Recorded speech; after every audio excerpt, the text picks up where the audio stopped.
Welcome to Franchise Marketing Radio, brought to you by SeoSamba. Comprehensive high-performing marketing solutions for mature and emerging franchise brands. To supercharge your franchise marketing, go to SeoSamba.com. That's SeoSamba.com.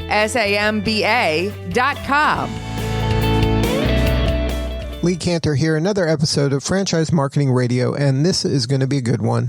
Today we have with us Dan Connelly with C-Squared Advisors. Welcome, Dan. Thank you, Lee. Good morning. Thanks for having me. Well, I'm excited to learn what you're up to. Tell us a little bit about C-Squared Advisors. How you serving folks? Sure. We are a boutique investment bank that serves the franchise and multi-unit industry.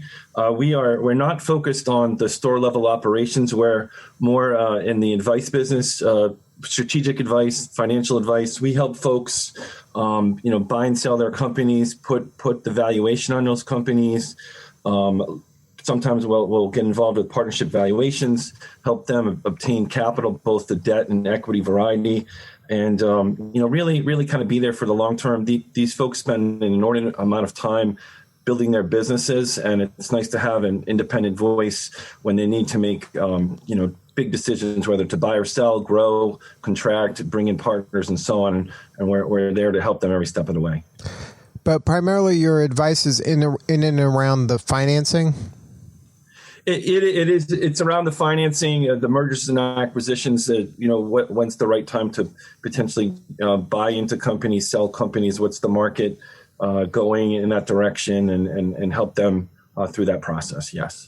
So now, if they're not working with you, are they working with like a traditional banker who doesn't maybe have the depth of knowledge within the franchise industry? I mean, they certainly are free to sometimes to do it on their own.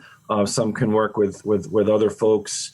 Our team, we have assembled a team of 6. We have 3 of us have come from originally started on the franchisor side of the equation. I started my franchising career at Dunkin' Donuts. 2 of my other partners started at Wendy's. So we have a very good line of sight into the mechanics and the mentality of what some of these larger franchise groups do, and that helps quite a bit. Our other folks came from the banking sector, and they bring some national level expert services as to how to attract and obtain the right financing to grow your networks and your businesses.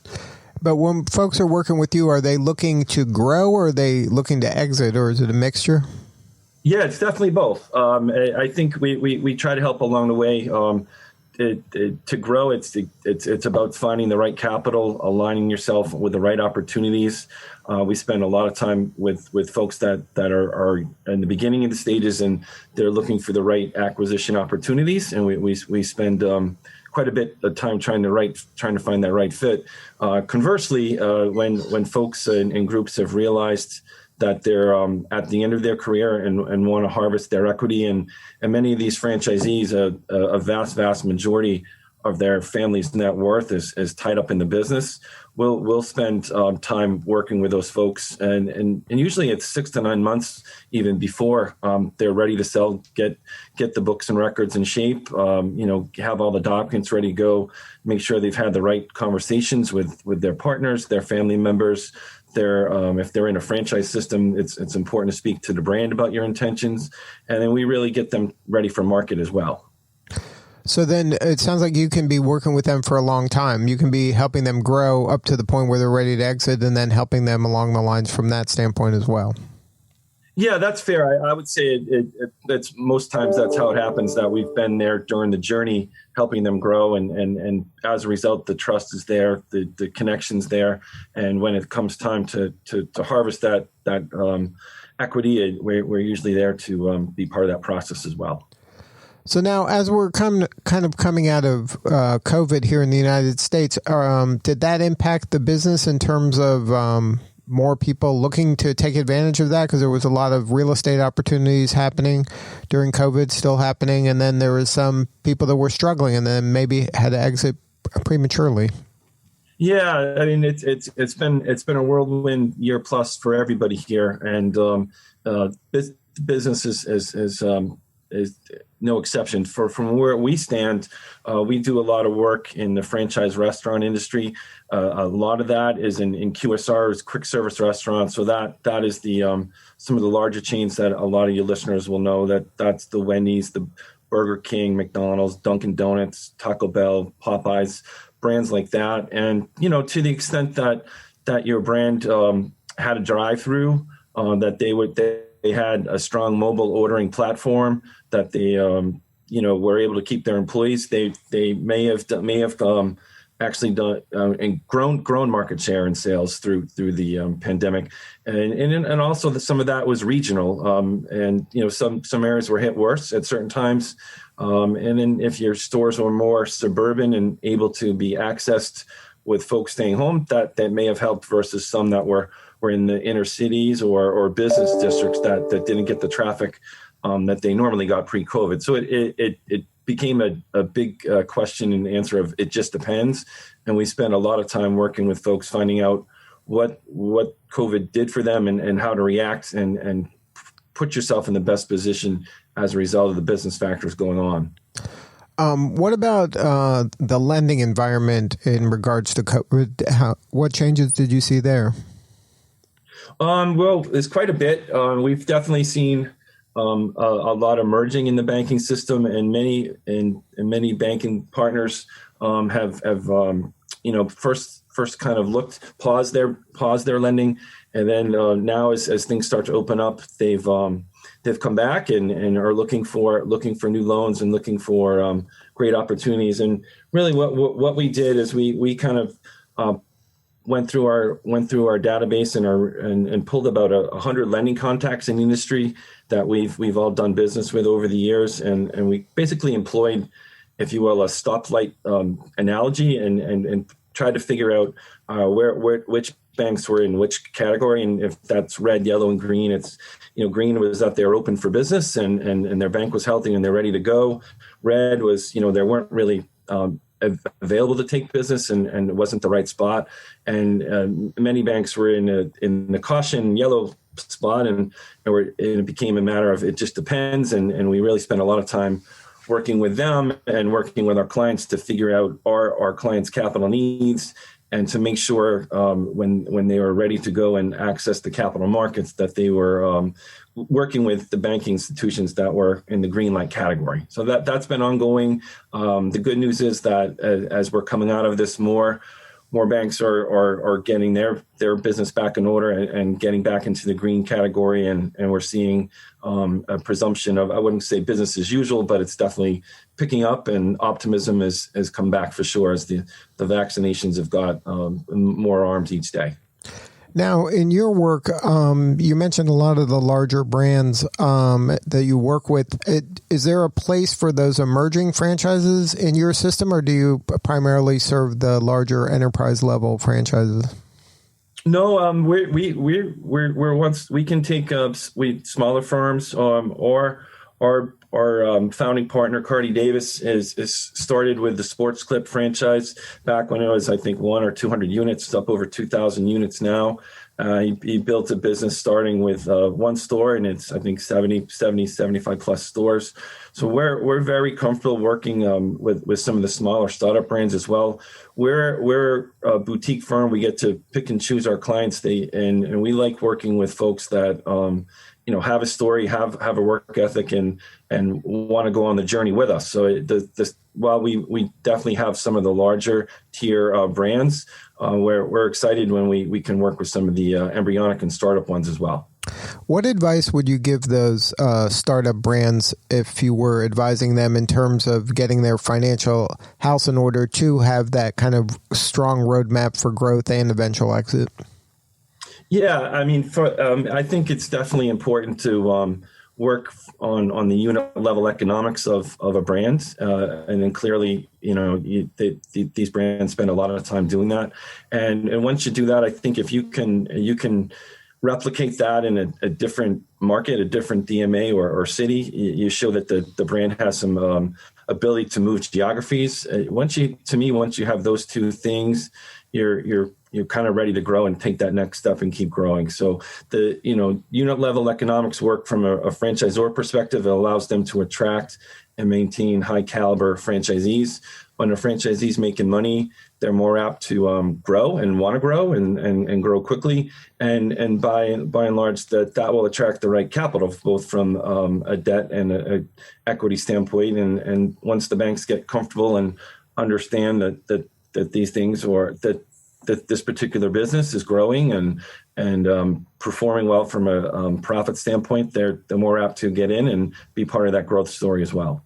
Now, are you seeing more franchisees becoming being more of these kind of professional franchisees where they have multiple brands and they have systems in place where in a certain region they can have complementary brands and they can just serve all of them all together, as opposed to maybe once upon a time there was that, the person that just got laid off or wants to change careers at second act kind of people, where they're just now, okay, I'm going to just do this now because it's the new thing because I need to do something.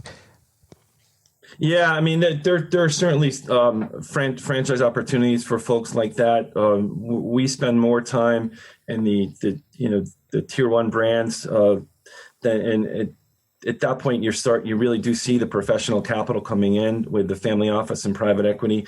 They've really gotten used to the franchise model, the predictability of the cash flow, and are always looking to scale opportunities. So, they've really put a lot of professional management into their franchise teams, and it's not uncommon to find 100, 200, 300 store unit that a group that may have 2 to 4 brands and multiple cities, and they're thriving. They're hiring. On Main Street USA, they're hiring those employees. They're supporting the local communities. They're working with the franchisor for new opportunities, and they've done well in that regard as well.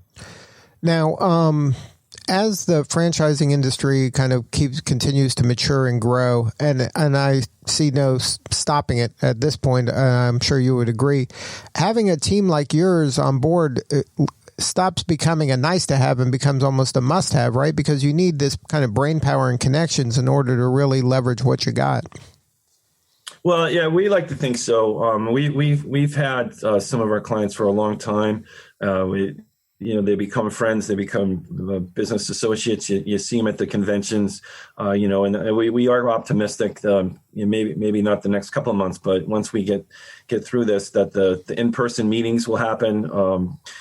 And it's, the relationships are important long term. We definitely see the need to stick with these folks. And when you're ready to sell, we hope and expect that you've taken the steps to get ready. And so when it comes time to show the market what you have, everything's in order. And if that's the case, then you're gonna get the best exit value possible. And then the incoming buyer is set up for success as well. That the leases are set up, the franchise agreements are set up.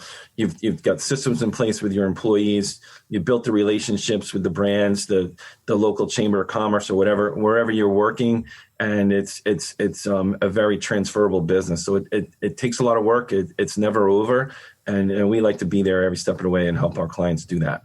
And then what you mentioned is a good piece of advice for someone thinking about exiting. You don't think about exiting, the day before you exit. This is something you better be planning for years if you want to get it right. Yeah, that is so critically. It's very important because, buyers, to me, they can smell weakness. And if the ducks aren't in a row, so to speak, it's going to come out in the purchase price. So to the extent you can, have all your systems in place, the physical upkeep of your restaurants is important.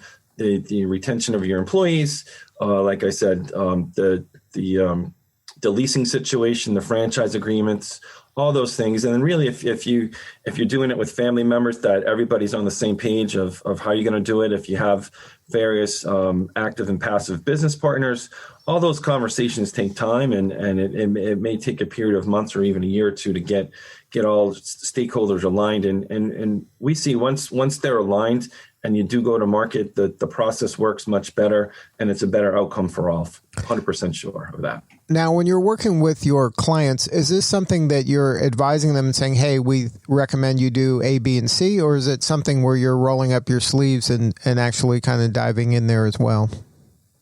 Three of us come from CPA backgrounds originally before we got into franchising. So we enjoy digging into the numbers and seeing the nitty gritty of what their performance is from a financial standpoint. So we welcome those conversations and want to know what they're thinking. We can give advice along the way and get them ready for their next step. And whether that's to sell the company or to recapitalize it with a new banking partner, to have the financial information in good working order and understandable from an underwriting and a diligence perspective is critical for ultimate success of whatever that client is looking to achieve.